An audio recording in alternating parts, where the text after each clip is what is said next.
بسم اللہ الرحمن الرحیم۔ السلام علیکم ورحمۃ اللہ وبرکاتہ۔ حضور اکرم صلی اللہ علیہ وآلہ وسلم نے فرمایا، 4 لوگ بد نصیب ہے۔ ایک بد نصیب ہے وہ شخص جو والدین کی خدمت کر کے ان کی دعائیں نہیں لیتا اور لوگوں سے کہتا پھرتا ہے کہ میرے لیے دعا کرنا۔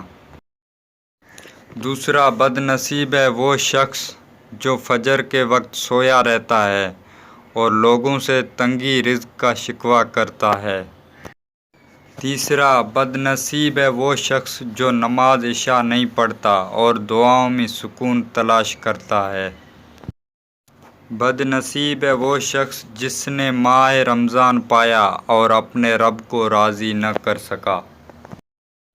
حضور اکرم صلی اللہ علیہ وآلہ وسلم نے ارشاد فرمایا، اللہ تعالیٰ اس شخص پر رحم نہیں کرتا جو لوگوں پر رحم نہیں کرتا۔